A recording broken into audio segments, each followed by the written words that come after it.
If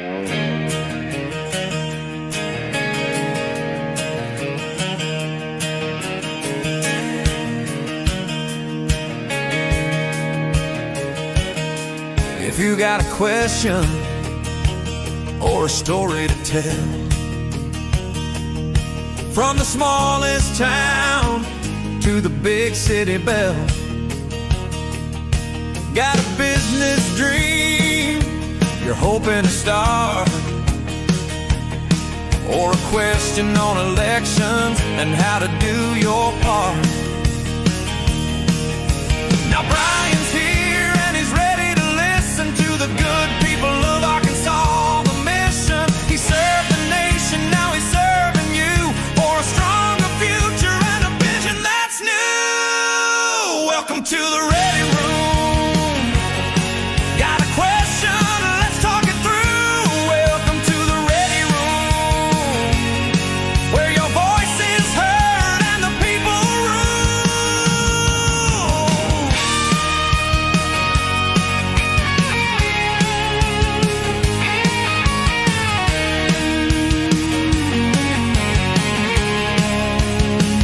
The political machine often ignores what you say, but Bryan believes in a different way. He may be here, earn your vote, it's true,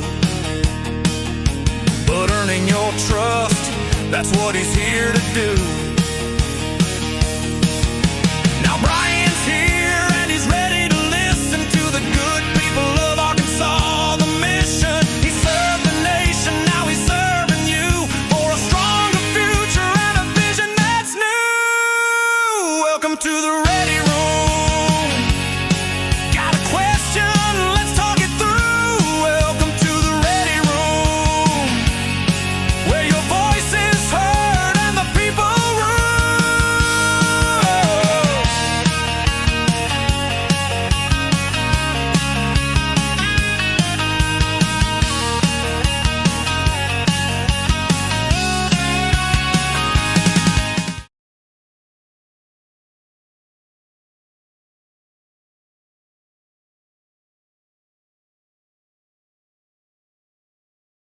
Looks like we kicked on. Thanks everybody for joining in. I know now it says it's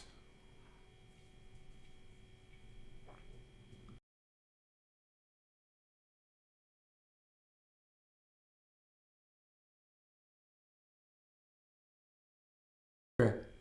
Sorry about that, guys. It looked like it was frozen on my end. So thanks everyone for coming and welcome to the Ready Room. Definitely some sad news here today with the assassination of Charlie Kirk. So at this moment, I'd like to take just a brief moment of silence and put him in your intentions and lift his family and his wonderful wife and his beautiful daughters, beautiful son and daughter. Lift them up in your prayers and just try to find a way to console them through this. So just join me for a quick second, please.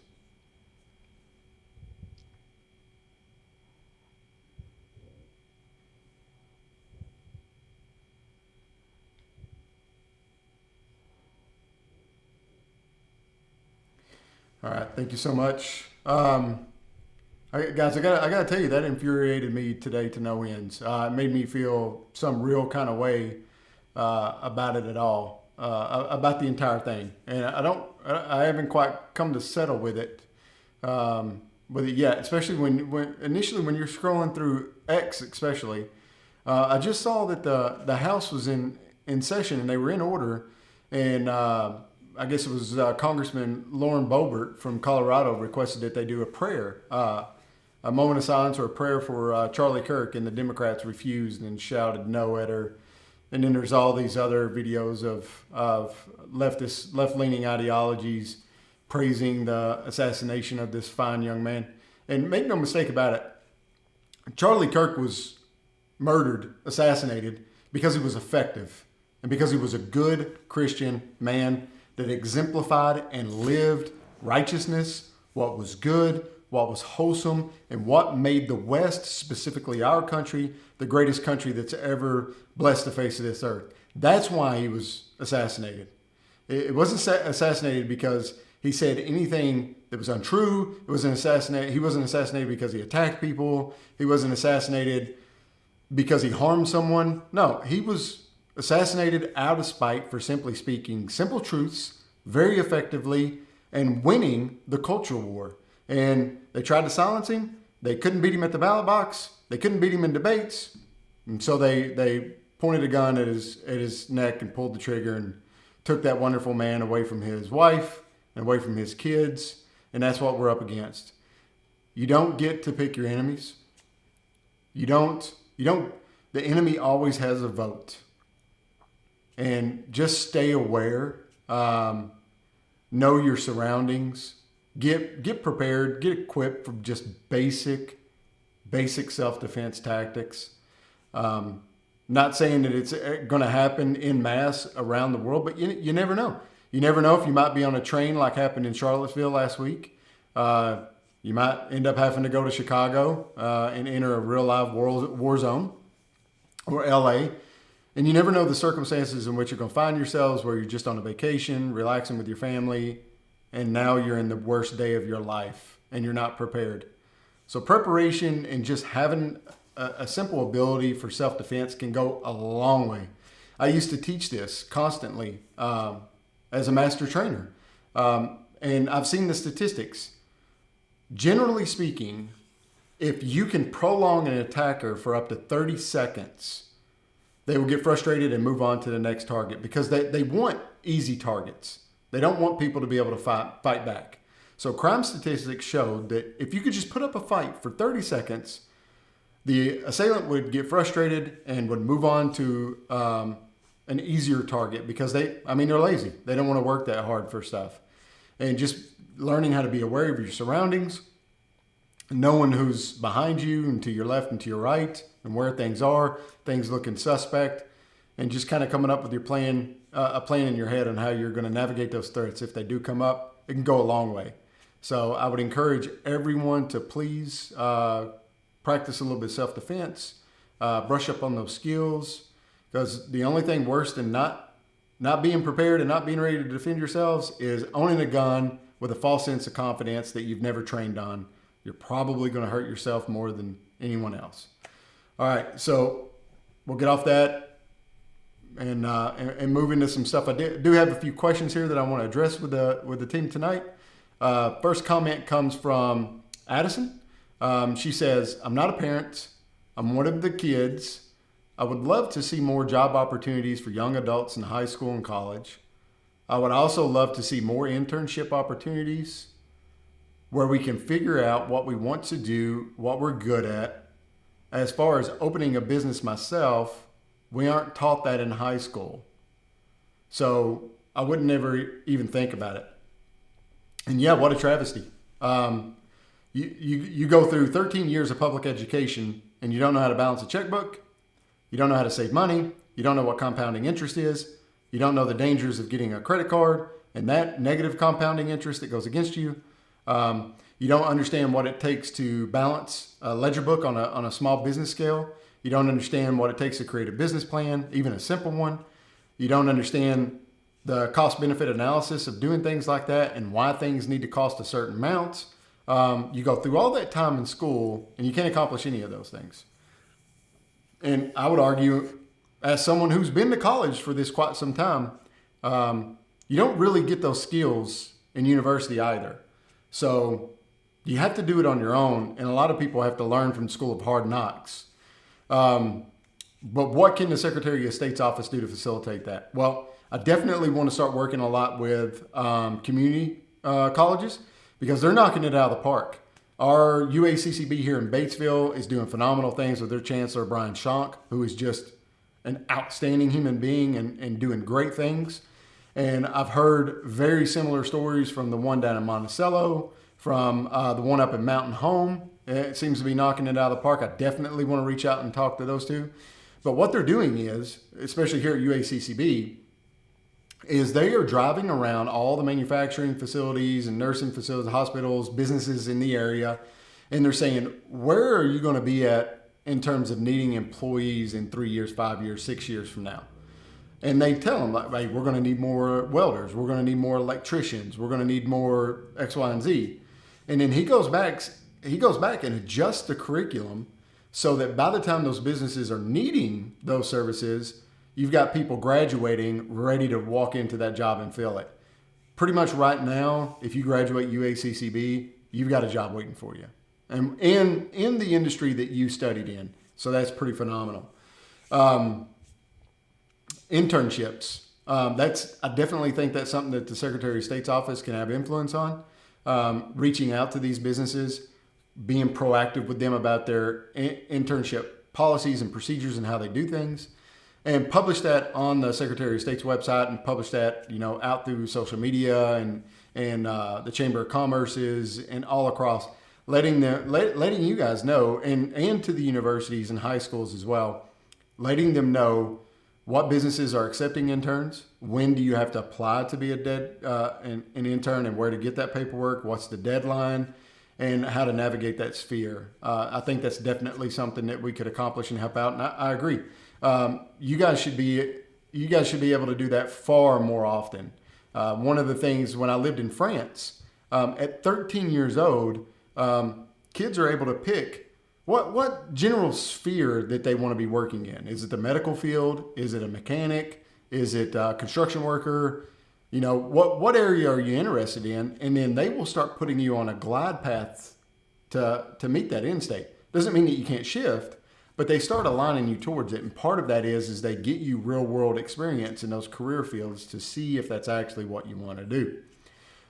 So it was very, very common when we were living in France to see very young kids performing construction work from school, working in the bakeries, working as a chef assistant, doing all kinds of various tasks throughout the country, just seeing if that's what they really wanted to do and what they wanted to get into. And if, I think it was at 15 or 16, they had to say, okay, yeah, this is definitely the area that I want to go into. And then they would fine tune their curriculum and set them up for as much success as possible on the way out. So definitely a lot of room for opportunities there. And I think that can have a significant impact on young people being prepared to enter the workforce in an area that they're interested in. And so definitely love that. Thanks so much, Addison, for the question. Just know that I want to be your voice also. I want to be a voice that's gonna be there, being your biggest cheerleader, helping you to improve your life, because I want that for my kids too. And the better that we all do across the entire state at every age level, the better it's going to be for them, and the better it's going to be for everybody. So I definitely want you to succeed, and I definitely want you to be empowered to thrive in this state and not just survive. And so on that, I want to talk a little bit about now, before I get to the next question, about certain aspects that I think would make me more than qualified to fill this position of Secretary of State. So I've talked a lot about my military background and how that leadership and that organization, that discipline is applicable to the Secretary of State's office. But now I want to talk about my civilian job that I've been in for about 4 years now since retiring, which is a project manager for a large global corporation. As the project manager, I facilitate anything that the business needs to get accomplished. Now, that could be something as complex as helping build a factory from the ground up, or it could even be something as simple as switching out the phones on people's desks. Now, I know that doesn't sound like it's very complex, but when you're dealing with a company that has thousands upon thousands of employees, and you're switching them off of a landline-based phone line onto a cloud-based phone line and that desktop phone that has to provide that service for them, it's pretty complex, because all of those numbers have to port at the exact same time in order for them to come back to work the next day and operate as if nothing had ever happened. And that goes with the call flows and everything. So even things that seem very, very simple can actually be very complex. So in this job, primarily, what I have to do is organize different groups of people constantly, different from all over the world, multiple different backgrounds, different languages, different skill sets, working in a completely different area. And I've got to generate buy-in from them. I've got to get them oriented on our team. I got to get them excited to be on our team and educate them on why this is important, why this will set the business up for success, and what it actually means to them, and that it's not just another check the box thing, that it's going to be value added to the organization, which is going to have second, third order effects for them and their quality of life. And then I have to orient them towards success and generate the plan which gets them to success, right?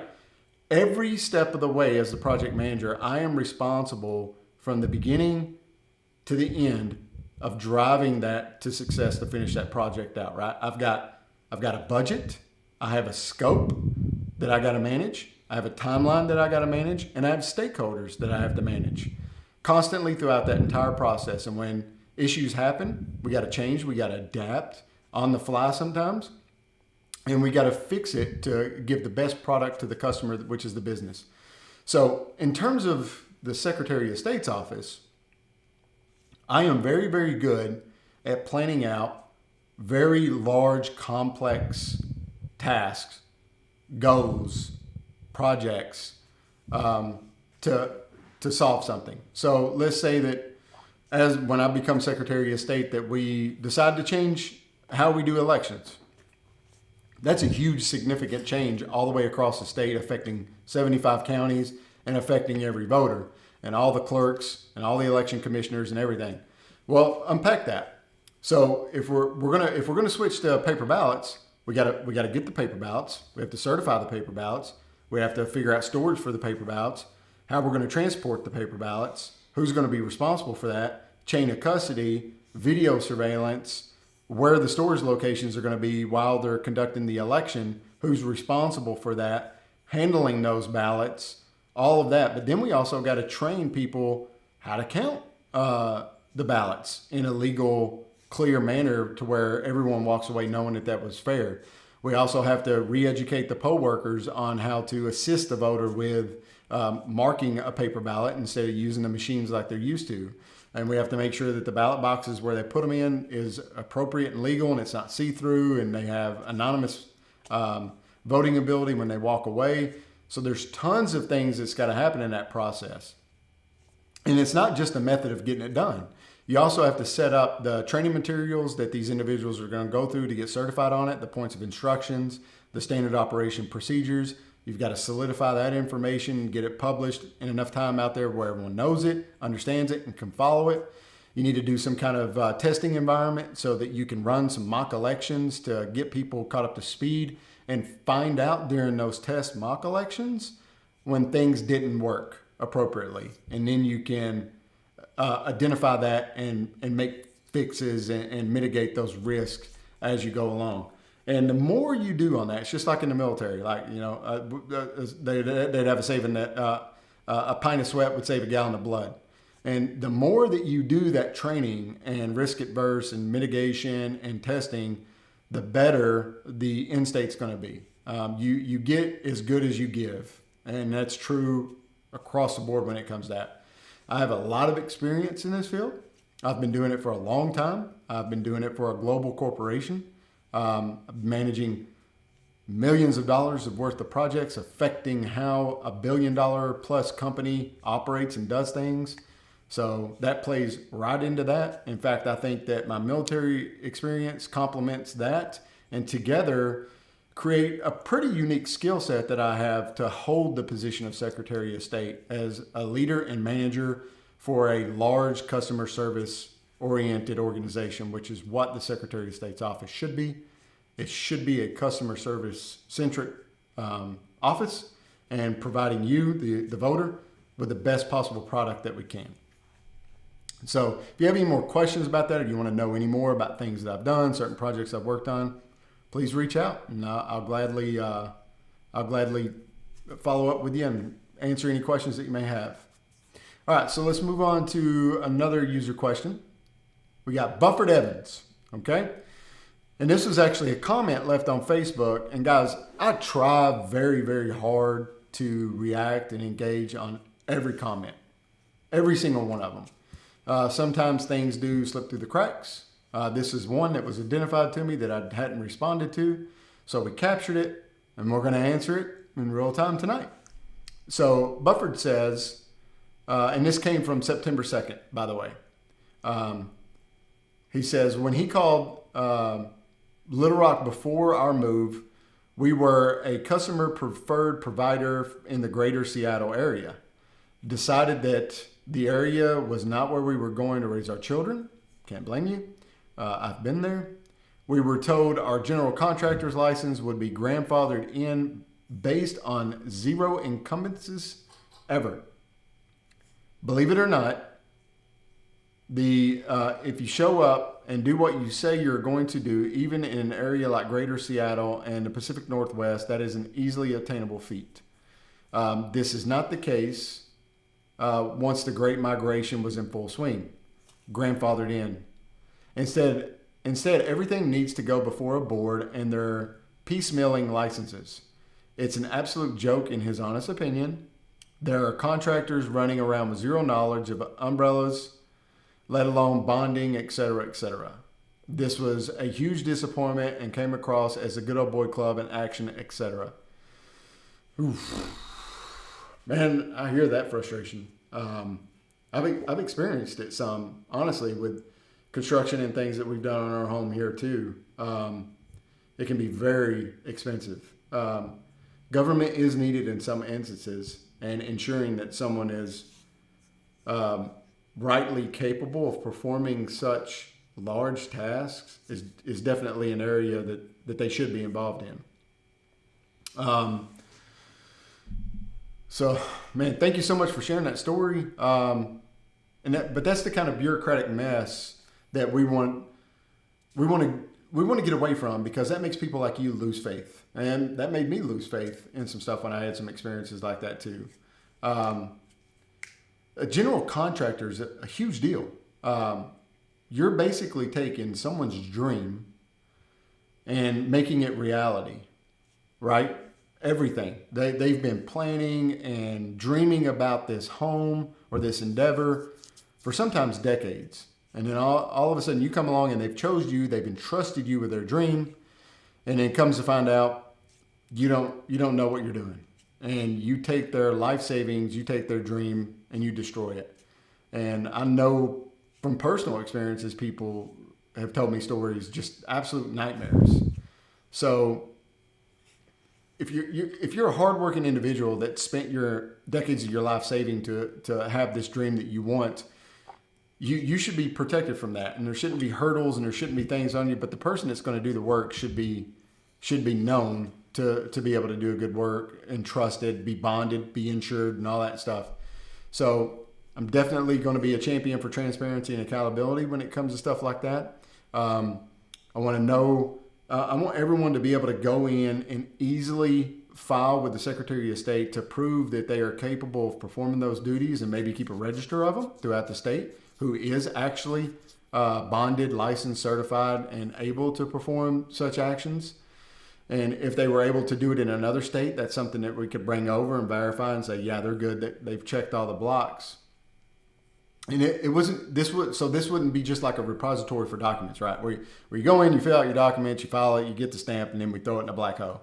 Now, we want to create a searchable database that allows you to go in and see and look up that company you're doing, and maybe even be able to get some kind of history on them, tied in with the Better Business Bureau, tied in with some Google reviews maybe. I mean, there's all kinds of API things that you could do that would ping off of that business name that would give you a more comprehensive view.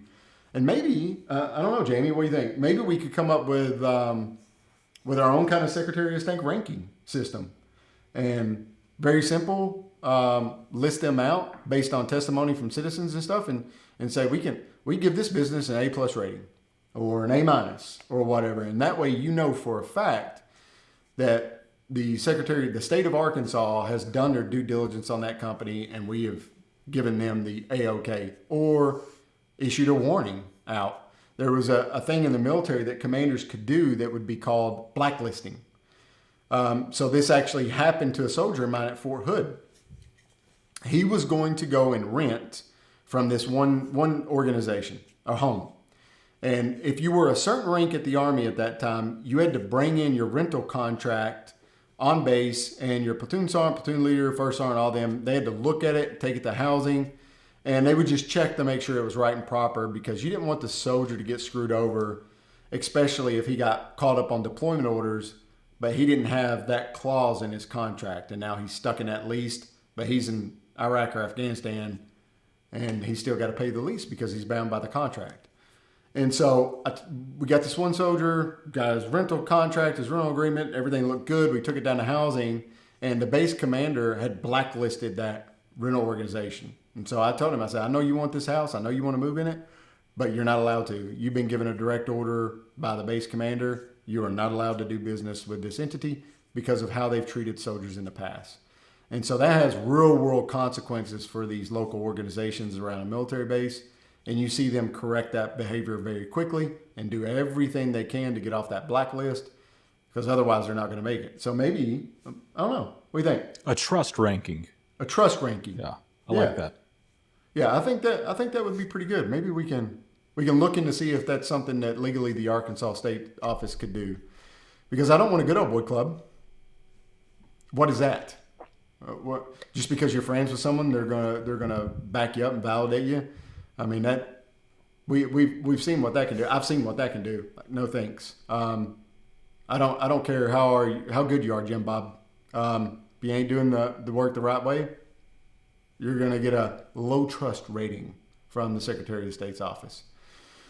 And yeah, I want to make it easier for you guys. I want to make the process very simple and transparent to do all of that, whatever that entails, so that you know at the end of the day, the business that you're working with has gone through the right processes, not a lot of processes, but the right ones to make sure that they can deliver a product for you that's good.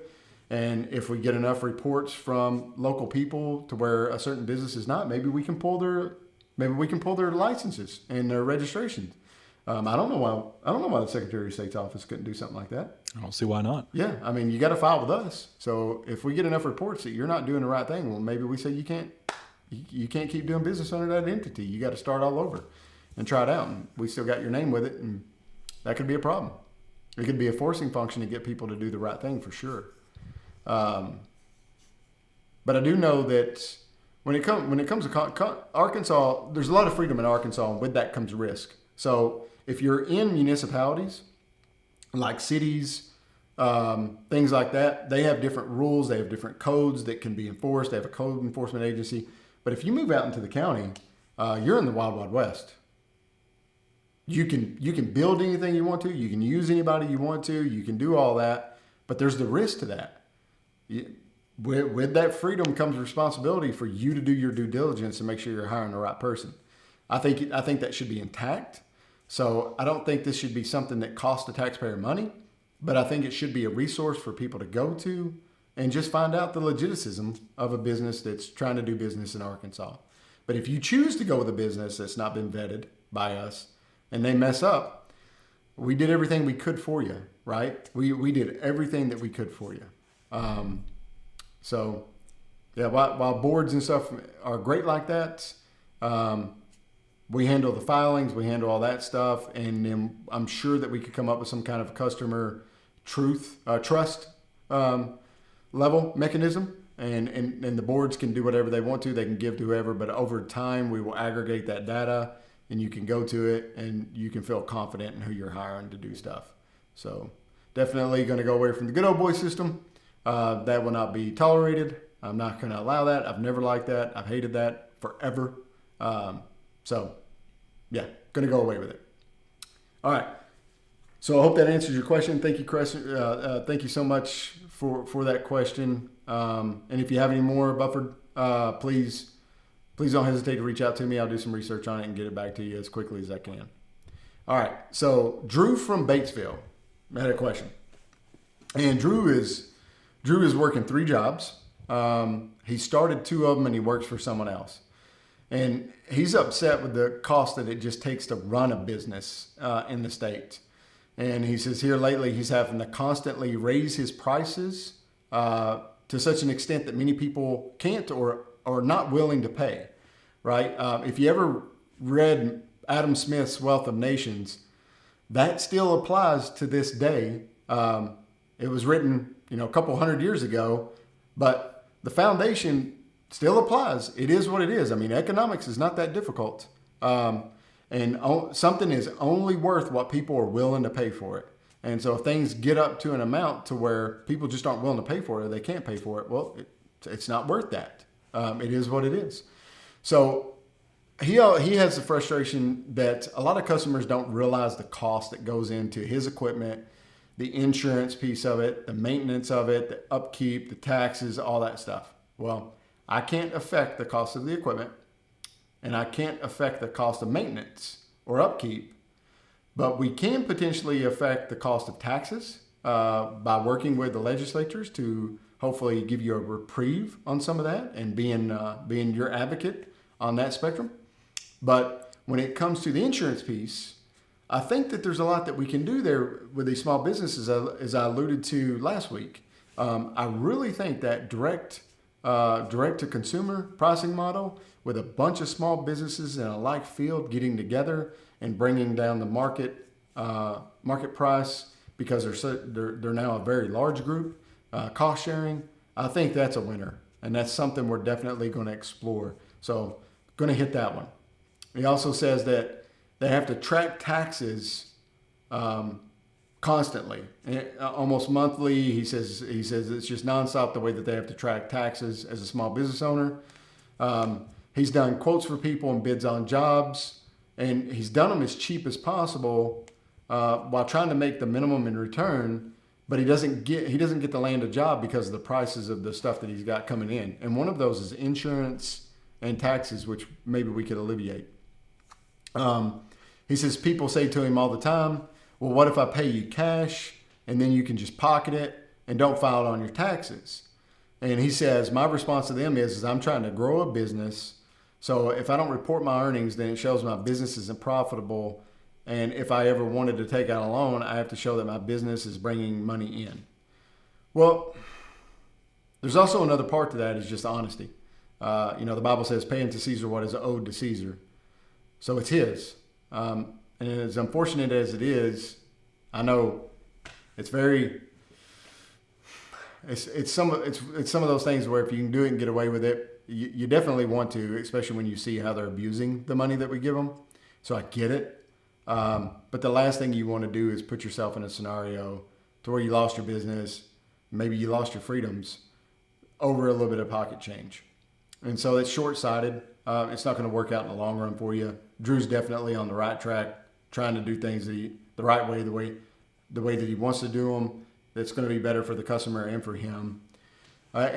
This is not a one-off thing. I hear this constantly. I hear it constantly everywhere I go. Last night I was in Drew County in Monticello, and I was talking with one of the farmers there, and he was saying that some of the cotton farmers were going to the gin and dropping off loads of cotton and getting back a check for $6. $6. They can't afford to operate that way. They're going to lose their farms, and there's no support coming anytime soon for them. Farmers are one of those areas where we can't live without. You can live without an iPhone. You can live without a TV. You can live without a lot of things. You can live without a car even. But we cannot survive and live without farmers. So we have to make sure that they are able to feed this nation, to clothe this nation. And if they're put in a situation, a scenario to where they can't, and they're doing it at a loss, right? Well, they're just not going to do it. Because what's the point? They're not going to make anything off of it. They don't even have any more money left in the bank to get the goods to market.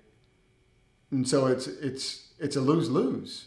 And it breaks my heart that they're going through that.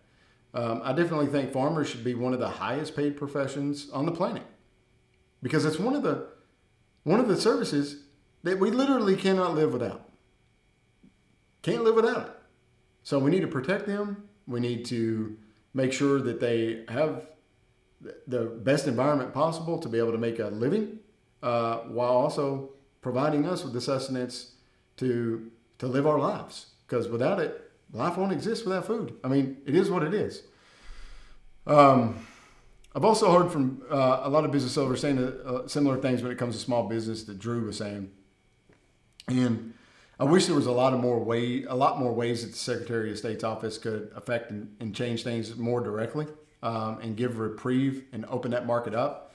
But what I can do is use my skill set and abilities to create relationships with legislators, with other business owners, with even corporations, with whoever, to bring in more jobs. Because here's the thing about, we've talked earlier about that income level versus the cost of living index, right? And that run rate, that hockey stick is just diverging away from one another, and it's insurmountable.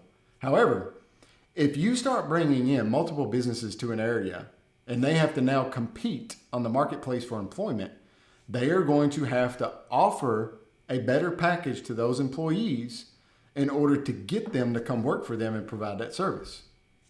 It's the marketplace. It is what it is. Competition in the marketplace. So the more businesses we attract and get to come to Arkansas, the more jobs are available here.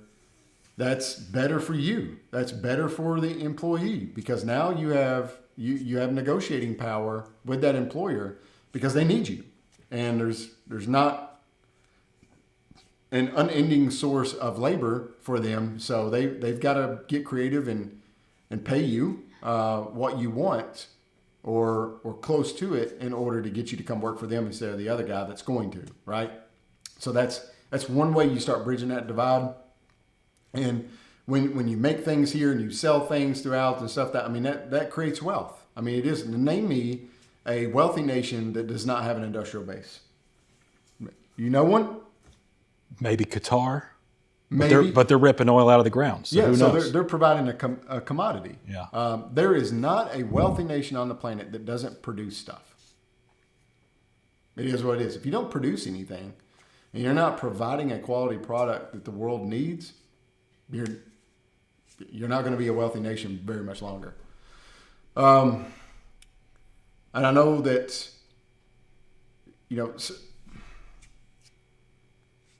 just keep doing it. Have faith. Work hard. Do all the right things, and eventually you'll get rewarded for it, guys out there. I believe that in my heart and soul. I think change is coming. I think we're on the precipice of great things happening. As long as we just keep the faith, keep working, keep doing the right things. So those are all the questions I have. Also, for the small business owners, I did create a list of real world resources that you can use. We're going to put those out into the chat later so that you can go and look through how you can get some tax support. The SBA, the Arkansas District Office for the SBA, on some of the grants and things that they have for you, and the Arkansas Economic Development Commission. They have grants, they have loans, no interest loans, very little interest loans that you can have access to. And Arkansas Small Business and Technology Development Center. All of these organizations have a plethora of resources available to you to help you achieve success. I know we talked about this a few times where I said that I wanted to have an AI algorithm that goes into the Secretary of State's website so that as you're filling out information, it's aggregating that data and pinging resources to find out what's applicable to you and what could be beneficial to you to help you achieve success easier, right? At least give you all the options. And in that way, you can make the decision on what you want, that, whether you want to take that service from them and you want to take that grant or you want to take that loan or whatever. At least now you know it's available to you, you have access to it, and at the end of the day, you get to make that decision. So definitely excited about that. We're going to have a professor come on October 1st, I believe.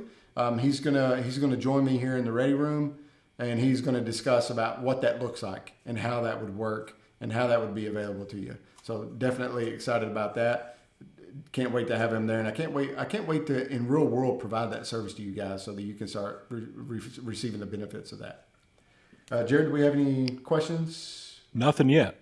Nothing yet. Come on, guys, you ain't got no questions for me out there in the interwebs. You just want to keep listening to me talk and do good and say good things. Well, all right. I'll talk now about an event that I'm going to tomorrow night. And if you have not yet got tickets for it, you should have. I don't know if you still can, but it's in Lonoke County, and it's the Freedom Bash, and their theme is denim and diamonds. So it's not gonna be a typical Republican dinner fundraiser. It's gonna be a good time, and I know the people that's putting this thing together.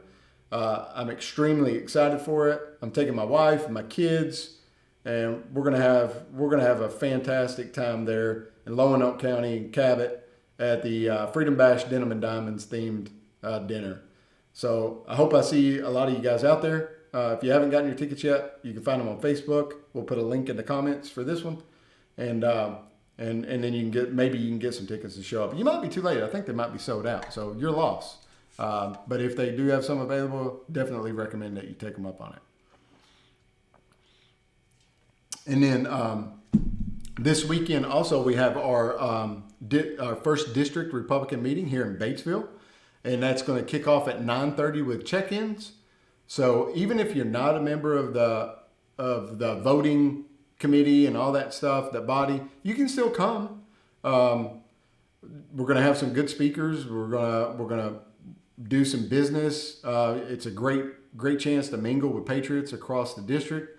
It's a great opportunity to learn what's happening up deeper in the Ozarks and what's affecting them and what their interests are, as well as where we are, and then over in the Delta, all the way down to the border of Louisiana.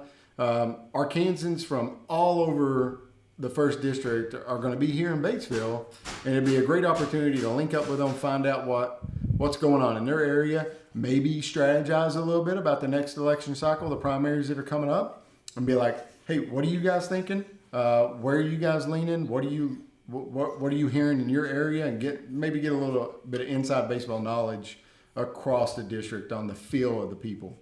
I'm going to say this too right now. I think the Republican Party of Arkansas is falling asleep on a couple of contenders in this upcoming general for the midterms, and one of them is the Democratic declared person who's running for Senate to replace Senator Tom Cotton.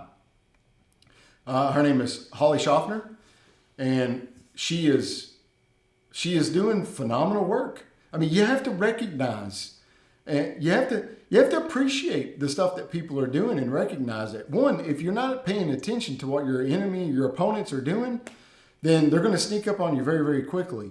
And they are asleep. I feel that the RPA is asleep at the wheel when it comes to this particular individual, because she is doing the work. Her messaging is insanely on point. Her delivery is phenomenal, and she is out there specific, targeting, doing the things that she needs to do to be successful. And I don't see the RPA doing anything to combat it. I don't see their messaging. How are they reaching out to younger voters? Does anyone have any idea on that? How are they engaging with Democrats to try to bring them over? Because everyone thinks that we have closed primaries now, but we don't. The only thing that they said is you cannot be a registered Democrat and vote as a Republican. So you can remove that D and go vote in the Republican primary. You can be an independent, I think is what it said. It specifically called out Democrats, not independents. So you could be a registered independent and vote in the Republican primary. So there's a potential for a very significant voting base, especially in the first district of the Delta, which has a lot of Democrats in it, to ditch their R or ditch their D and go and vote in the Republican primary to try to handicap our lead contender, Tom Cotton, and then turn over and support their candidate in the general. I think that's a reality. I think we've opened that door and we've allowed that opportunity to exist, and I think it's going to come back to bite us. But we'll see. I'm just spitballing, but definitely keep an eye on that candidate, the Democratic candidate for senator to replace Tom Cotton and Holly Schaffner. Check her out. Do your research. Find out what your opponents are talking about. Find out what messages are resonating with the electorate, and then make adjustments. Pivot. Because if you're not, you're going to get caught sleeping. And I'm telling you right now, the RPA of Arkansas is sleeping on this individual, and they're going to get got if they don't take her as a serious contender. They're gonna find themselves wanting severely. I don't know her personally. I haven't gotten to speak with her yet. So, but she's a Democrat. She's probably for abortion. She's probably for all the LGBTQ craziness that happened during the previous administration that we saw to the nth degree. I don't know. I'm just saying.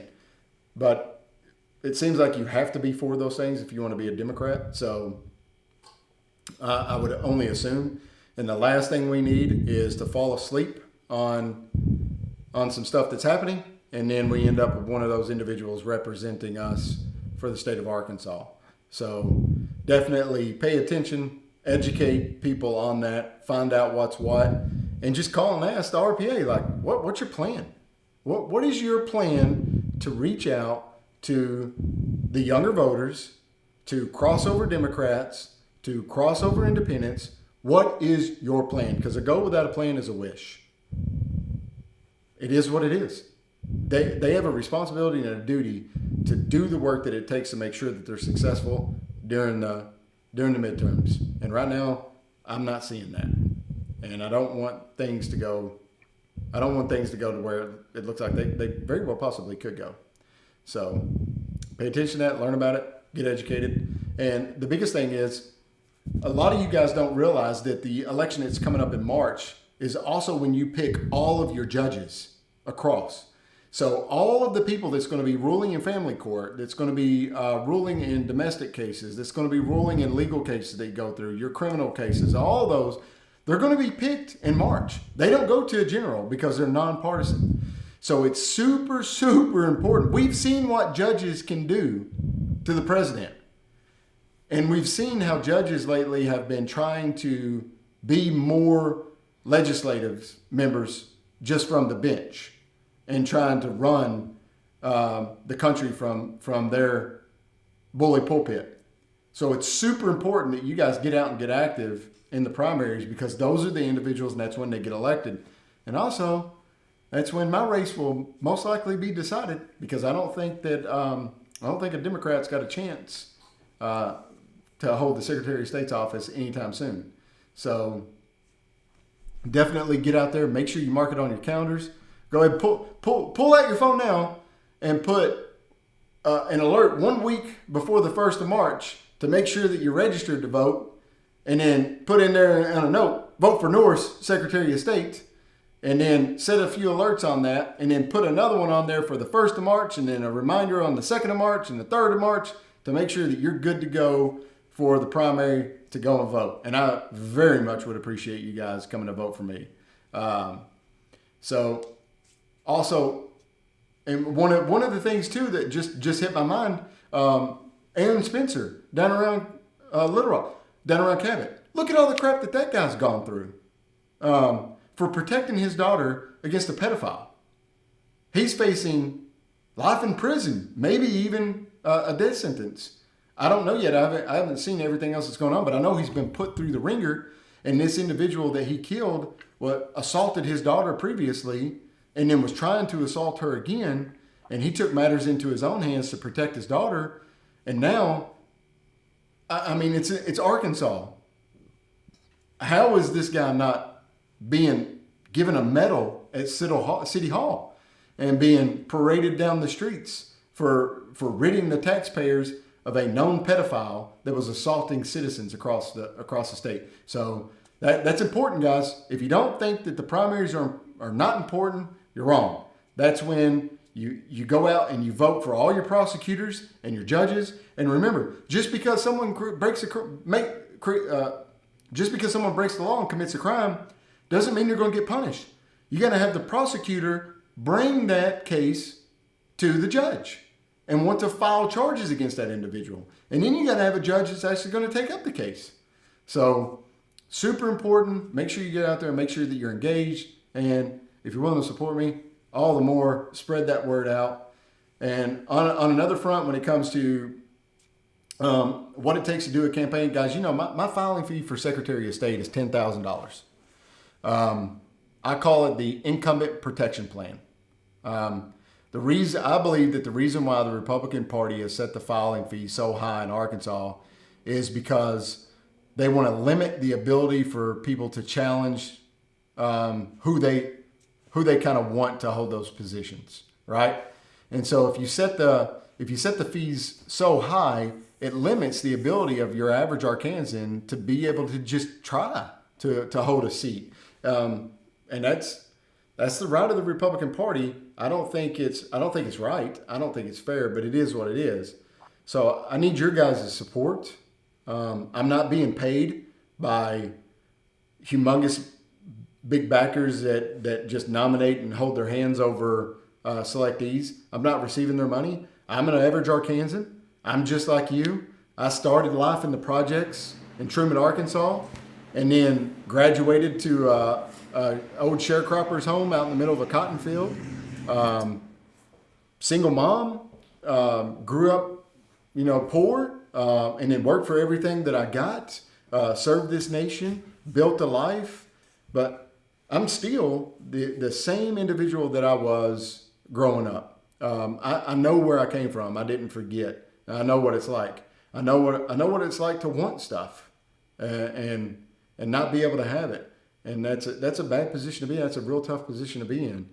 And so I want to represent you guys with that knowledge. One of you working for you, advocating for you, being your biggest fan, your biggest cheerleader, wishing you all the success in the world, because I do. I want to see everyone thrive in this state. I want to see the poverty levels go non-existent.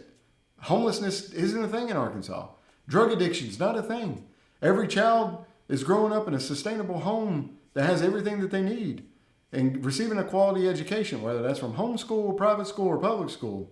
But true education and not indoctrination. And I want to see great and wonderful things come out because my kids are here. We have a vested interest in this, and I definitely want to help you achieve that success. So if you're able and you have the inclination, I don't care how much it is, $5, $10, doesn't matter to me. I would appreciate very much you guys being able to contribute. You can do it at bryannorris.org. You can email me at norrisforarkansas@gmail.com for an address. I do have some T-shirts in now. I didn't bring one in to show. I thought about doing it, but thought about doing it and doing it's two different things. But I do have some T-shirts now. They're black. They got the logo on the front. I'll take some photos of them and put them online. Those shirts cost me $20.62 per shirt, so I would at least like to make that back on them. They're fantastic. They were done locally. All the money was kept in Arkansas. I'm also getting some hats. They're being embroidered. I haven't gotten them yet, but they should be available this week. So we'll have hats. We'll have T-shirts. You'll see me out there. If you want one, more than welcome to purchase one. I'm not listing them for sale, so you're not purchasing one. But if you would like to give me a donation for a shirt, we'll gladly do that. Again, I'm not asking for a specific amount, but I'm just letting you know that it did cost me $20.62 per shirt at the end of the day. So I would at least like to have that coverage for me. So if you're able to and you want to, and my daughter's making some scones. Everywhere I go, I got these phenomenal homemade scones made by a 12-year-old that's actually a pretty dadgum good baker. And what I've been doing is if you want to give a donation and take a scone, whatever you can give is greatly appreciated, and you give something. I like the idea so much better of being able to give you something for your donation than just taking money from you. I know I'm going to give you in the long run when it comes to holding the office and doing right by you and doing the right thing. But I like being able to give something when you give, like an exchange type deal. It makes it much more palatable to me. That's the hardest thing about this campaign is asking for money. It is what it is, but you can't go to war without a war chest. And at the end of the day, guys, you you got to put your money where your mouth is. I've heard everywhere that somebody needs to do something. We need somebody to take action. We need somebody to step up. Well, I stepped up.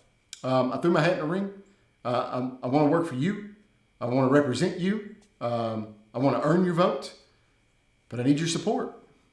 I can't do it alone. I can't do it alone, guys. So I need you to get on a team. If you can host a fundraiser, if you can host a meet and greet, if you've got any fundraising ideas, any suggestions, any comments, send them my way. We'll take them and we'll run with them. We'll figure something out. I hope you guys see that I'm doing the work. I think I've been to 44 counties now in 3 months, 2.5 months, something like that. I've put over almost 13,000 miles on my vehicle during that time as well. So I'm doing the work, and I'm going to keep doing the work. All right. Well, I'll get off my soapbox, guys. Thank you so much again for joining me for another episode of The Ready Room. Please pass this information, share it, support us with the algorithms there. We are up on YouTube this time. It's streaming and working. So share it out. Ask your friends to find that form and fill out some questions. Ask your family members. Bring up those conversations and just tell them, hey, give the guy a chance. Give him a chance to earn your vote. That's it. Reach out to him. Let him do the work. And if he doesn't earn it from you, well, that's it. But at least give him a fair shot. Give him a chance. That's all I'm asking for. All right, guys. God bless you. Keep Charlie Kirk and his family in your prayers as they go through the things that they're going through. I wish you a great evening and a great rest of your week, and we'll see you right back here next Wednesday at 6 p.m. God bless.